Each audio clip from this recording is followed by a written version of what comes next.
नमस्कार प्रिय बच्चों। अभी तक हम अपनी पाठ्य पुस्तक क्षितिज और कृतिका का अध्ययन कर रहे थे। उसके पश्चात हमने व्याकरण अध्याय देखे।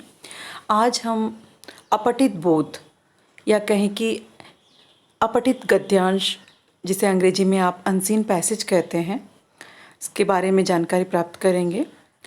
हम अपठित बोध को हल करने से पूर्व उसको हल करने की प्रक्रिया में जिन महत्वपूर्ण बातों का ध्यान रखा जाना चाहिए उन पर थोड़ा नज़र डालेंगे और उनको समझेंगे, जिससे कि हम अपठित बोध को या कहें कि अपठित गद्यांश को ठीक प्रकार से हल कर सकें। तो देखिए, अपठित शब्द अंग्रेजी भाषा के शब्द अनसीन से बना है। बेटा, ये बना है अनसीन से, जिसे देखा नहीं गया हो पहले, या उसका समानार्थी है। इस शब्द की रचना पाठ मूल शब्द में अ उपसर्ग और इत प्रत्यय जोड़कर बनी है। मतलब पाठ अ उपसर्ग लगा तो अपाठ, पठित बनाना है तो इत प्रत्यय लगा दिया हमने, तो ये बन गया अपठित। अर्थात गद्य या काव्य का ऐसा अंश जिसे पहले न पढ़ा गया हो। परीक्षा में अपठित गद्यांश और काव्यांश पर आधारित प्रश्न पूछे जाते हैं। इस तरह के प्रश्नों को पूछने का उद्देश्य छात्रों की समझ, अभिव्यक्ति कौशल और भाषिक योग्यता की परख करना होता है। मतलब मुख्य उद्देश्य जो है इसके पीछे वो है आपकी समझ, अभिव्यक्ति कौशल एवं भाषिक योग्यता को जांचना। अपठित गद्यांश पर आधारित प्रश्नों को हल करते समय हमें किन तथ्यों को ध्यान में रखना चाहिए, वो ये देखिए। पहला है, गद्यांश को एक बार सरसरी दृष्टि से पढ़ लेना चाहिए। उसके बाद पहली बार में समझ में न आए अंशों, शब्दों, वाक्यों को गहनतापूर्वक पढ़ना चाहिए। क्या क्या चीज़ें, अंश हैं, शब्द है और वाक्य हैं, इनको हमें ध्यानपूर्वक पढ़ना चाहिए। तीसरा है, गद्यांश का मूल भाव अवश्य समझना चाहिए। मूल भाव मतलब उसका जो कहें कि केंद्रीय भाव, क्या बात पर वो आधारित है, इसको हमें समझना है। यदि कुछ शब्दों के अर्थ अब भी समझ में नहीं आते हों तो उनका अर्थ गद्यांश के प्रसंग में जानने का प्रयास करना चाहिए कि किस प्रसंग में, जिसे आप रेफरेंस कहते हैं, उसमें ये शब्द या वाक्य या फिर अंश कहे गए हैं। चतुर्थ है, अनुमानित अर्थ को गद्यांश के अर्थ से मिलाने का प्रयास करना चाहिए। और पांचवा, गद्यांश में आए जो व्याकरण के दृष्टि से जो महत्वपूर्ण शब्द हैं उनको हमें रेखांकित कर लेना चाहिए।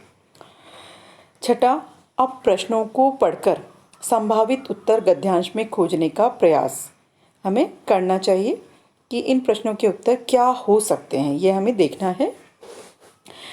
अब एक महत्वपूर्ण चीज़ और है बेटा, गद्यांश का शीर्षक हमसे पूछा जाता है तो शीर्षक के लिए क्या होता है कि शीर्षक समूचे गद्यांश का प्रतिनिधित्व करता है। मतलब शीर्षक पूरे गद्यांश को लेकर के चलता है, तो इसे हम कम से कम एवं सटीक शब्दों में ये होना चाहिए। ऐसा नहीं कि आप 2 लाइन और 3 लाइन में शीर्षक लिखें। शीर्षक जो है कम से कम शब्दों में छोटा और सार्थक होता है।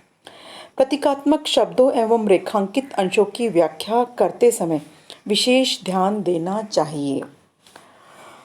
नवा है, मूल भाव या संदेश संबंधी प्रश्नों का जवाब पूरे गद्यांश पर आधारित होना चाहिए, क्योंकि जो मूल भाव है, जैसा हमने ऊपर भी पढ़ा, वो या मूल भाव या जो संदेश होता है पूरे गद्यांश में जो है वो परिलक्षित होता है एक तरह से।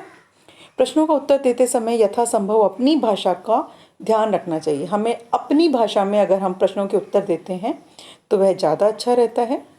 और उत्तरों की जो भाषा है वो कैसी होनी चाहिए, देखिए, सरल, सुबोध और प्रवाहमयी भाषा होनी चाहिए।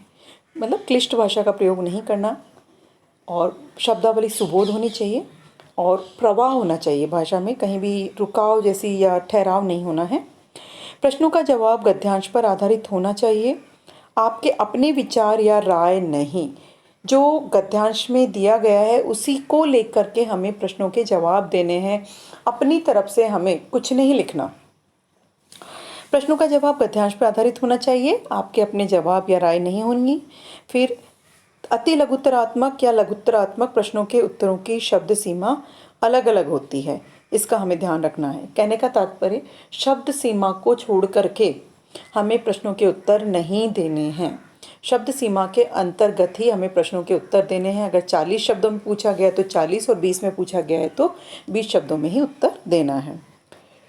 14 है, प्रश्नों का जवाब सटीक शब्दों में देना चाहिए, घुमा फिरा कर जवाब देने का प्रयास नहीं करना चाहिए। ये बात तो हमें सभी जगह ध्यान रखनी है कि जितना आपका उत्तर सार्थक होता है उतना ही अच्छा होता है। तो हमें सटीक भाषा में, सटीक शब्दों में प्रश्नों का उत्तर देने का प्रयास करना चाहिए।